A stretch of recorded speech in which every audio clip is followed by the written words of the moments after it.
Next up, we have offensive lineman Brandon Yates. Questions for Brandon? Brandon, just start off, evaluation of the offensive line so far this season. How do you think you guys have done? And then you as well. Start with the line and then give me your thoughts on your play.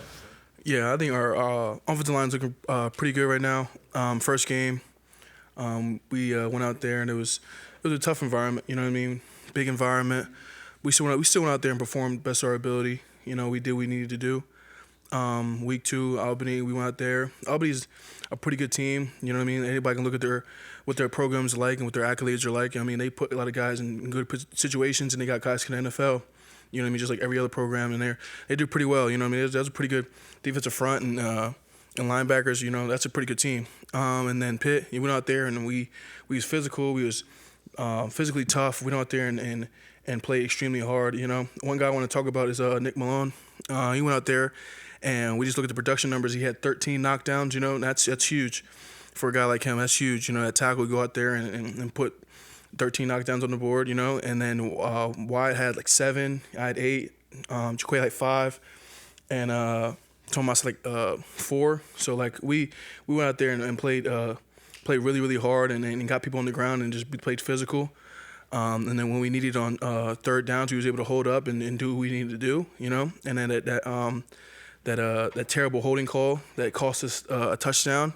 You know what I mean? Like we told Wiley, keep playing hard. Like that's nothing. We're gonna get it back, and we got it back eventually. So I think we played pretty well. For me, you know, first game, first couple, snap situations. First time in a situation for me in that situation as a center. You know, and since then I haven't had any mistakes like that because, I mean, you got those reps under your belt, you know what I mean? You've seen it now, expectations now to get it fixed immediately right then and there, and I got it done. And I think I've every single game I've gotten better in the things I need to get better in, as in like just in his communication and just constantly keep being the same guy and consistency. That's a big thing I've been working on for years now, consistency and being the same guy every single snap. And I feel like this game, Pitt game, I wasn't perfect, but I feel like that's when I had the most well-rounded game so far, and we'll keep on going throughout the season. Obviously, tough game last Saturday. What was your message? You're one of the older guys, one of the veterans, leaders. What did you tell the guys? The situation right now, I kind of think parallel back to like 2021, where we lost against Texas Tech, and it was what? We got tied down, like it was like 19-19, and he kicked a game-winning field goal, and that was like the third game, and then we was expected to win that game as well. That was like the third game of the season, I think, third or fourth game, and that was a turning point in that season because if I feel like we would have won that game, it would have changed the season. But a lot of times after that game, I feel like we could have turned it around and fixed it. So right now, we had a leadership meeting yesterday. We really talked to each other, communicated to each other, and what we need to do from this point on. And I feel like we understood each other and we knew exactly what we needed to do from this point on. And I feel like we're going to get a lot of things fixed. You know, I mean, a lot of people are sitting here like, oh, they keep saying that. But, I mean, we have our rosters, top to bottom, we have a great roster. A lot of people would talk about the defense, but the offense, we could have put ourselves in a better situation to win that game as well. You know, it's easy to pick on the defense, but, you know, they played just as hard as us, and they played hard too. You know what I mean? I can't sit there and discredit how hard they work. I see how hard they work every single day. And I think they put in the work just as hard as we do, you know. And they're gonna get it fixed. Trust me, I know those guys. I've seen those guys how hard they work. They're gonna get things fixed. And you know, it was a tough game, but I mean, talking to the guys, just let them know, like, hey, all we can do is just work. You know what I mean? All the negativity outside of here, like, you're gonna hear it. It's gonna be like that, but it doesn't change who we are as people. It doesn't change how things are gonna go around here. We're gonna keep it being the same program, same values, same everything. We're going to go out here and just work and just be better every single day. So message, I guess, to the defense is support them, you know. Yeah, support them 100%. Just build confidence, you know what I mean? In situations like that, that's what you need confidence the most. And if you're confident, you'll be able to play a lot better. Greg, can you talk more about Nick? It seems like he's played pretty well without a lot of recognition so far. Yeah. I mean, he's extremely athletic. He does the right things all the time. You know, me and him, we've been here for the longest time. You know what I mean? I saw his progression as a player, and I knew it was just time for him to flourish and do well. You know, he's done well throughout these 3 games, and I could see him continue to do these same things. And I think it comes down to him. It's just his willingness to strain every single play.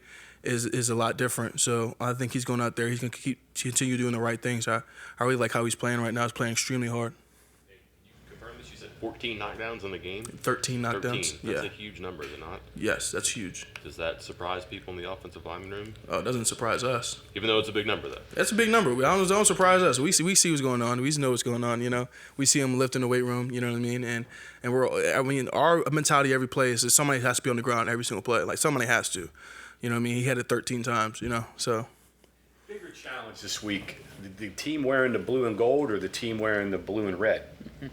I think it's just challenge for us mainly just based on the fact that there's a lot of noise, outside noise. You know what I mean? That can easily creep in and then separate us. And our biggest thing is you guys stay together more now than ever. You know what I mean? And there's nothing against Kansas or anything, but it's really we got to focus on us and really focus on the things we need to get better in because we need to play. We were trying to play our perfect game. You know what I mean? Play a perfect game. We have more of a possibility of winning the game. I mean, they're dealing with the same thing. I mean, they have the same record, so Yeah. the same things that you're talking about, they're talking about amongst themselves.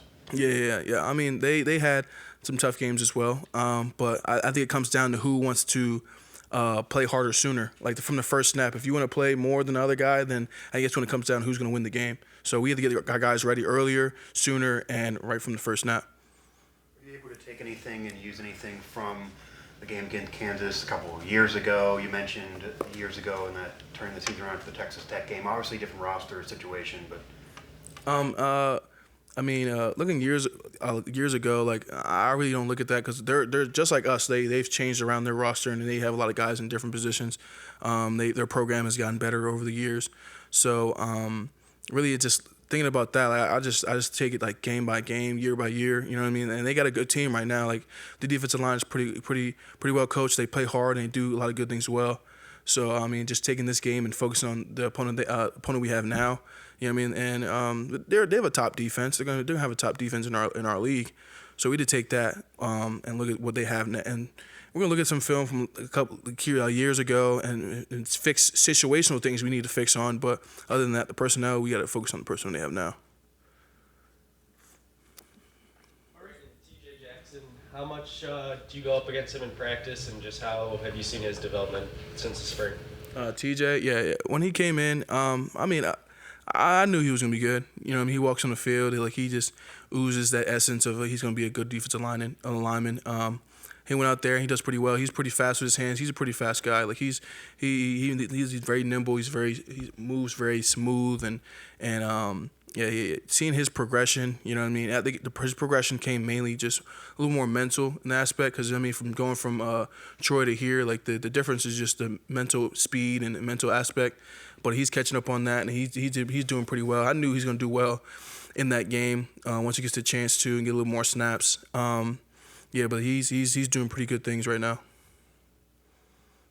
Part of center, now that you're there full time, is it the physical stuff or the mental stuff that maybe is more of a challenge that you've had to adjust to? Right now, I'll say a little more mental. It's just watching a little more film. You know, mainly my job right now is I like to watch a lot more film, and I like to watch film on everybody because I want to be able to give my outside perspective to everybody else on the offense. I'm like, this guy, these defensive, he likes to do this a lot. You know what I mean? I'll look out for that for this week and get that look. And then for the interior guys, I like to tell Jaquay and Tomas, like, hey, like this guy likes to do this guy likes to do that. Just trying to make sure I see the big picture because I like to look at the big picture of things. So I guess the mental aspect, the physical aspect. I think I've did the necessary things in the weight room for that not to be a struggle for me. I mean, when I think about physical, I'd probably say my body maintenance. I have to make sure my body's up to par the whole time. Because I think center's probably more physical out of the positions on the offensive line because you're in that box the whole time and you're banging from side to side and you're trying to get up to the linebacker. So you're in a tight box 90% of the time. So you're getting banged around a lot. So it's just really kind of keep my body maintenance tightened up the whole time, but the physical aspect's really not that much of a struggle for me. How different is it to be a center and a guard, and how long before you I shouldn't say accepted, but became a center?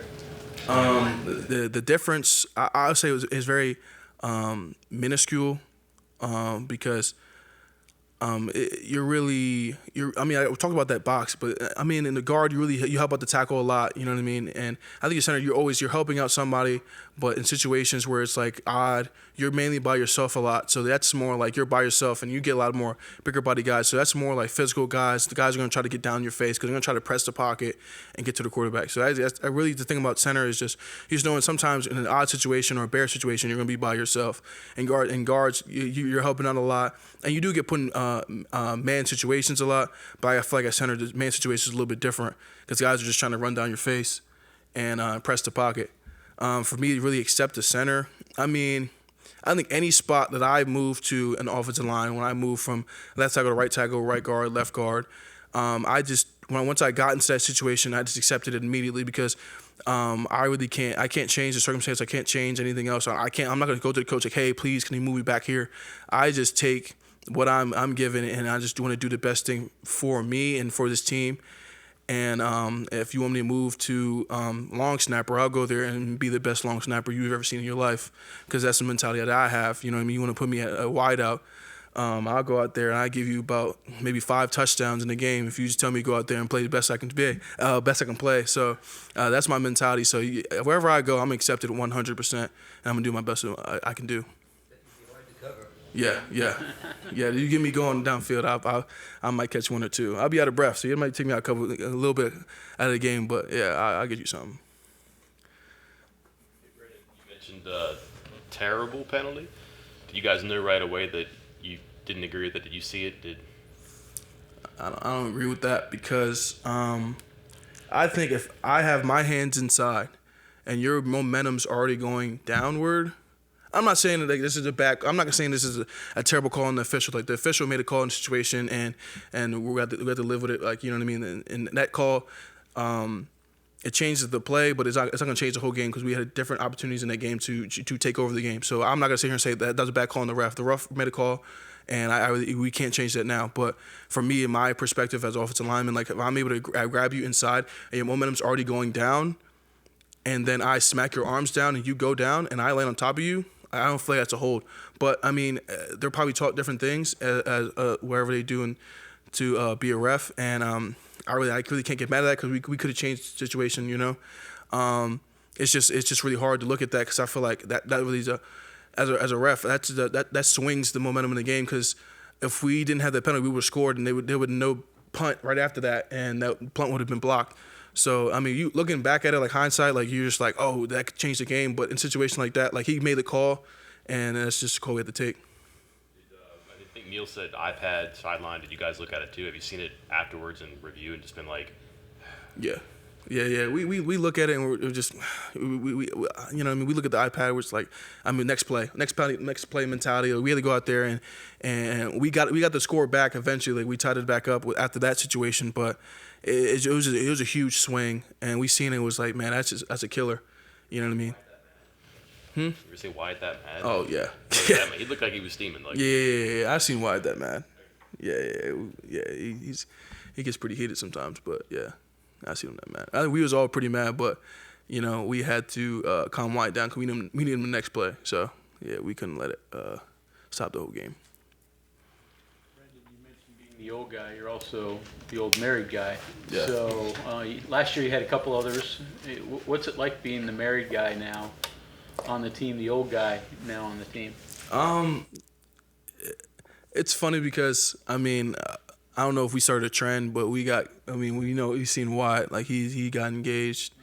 We got a couple guys that's on the way. They're not going to talk about it, but they're on the way. You know, Tomas Remack, I'm putting him on blast. You know, hey, man, come on. It's time to lock in. Nick Malone, he's going to get there too. Jaquay Hubbard, he's going to get there. So I'm bringing guys along. Yeah, it ain't going to be just me. But You guys, you find somebody and stick with it? yeah, we got to stick with it. I mean, we don't get too many chances, you know? We don't get too many chances. I mean, they only give us a chance in the wintertime when they need it. We need it the most, you know? You talk football when you're home, or you just try to get away? I try to get away. I don't even. Sometimes we watch football. I try not to watch football at all. Even when I go back to visit my family, like, they want to talk about the games. I'm like, nah, we're not gonna do that. We're gonna do something else. I don't like talking about football all day. I mean, when is your job? You know what I mean? You know what I mean? I don't like talking about it all the time. I love football, but when I go home, I don't want to keep talking about it. All right, thank you very much, Brandon. All right.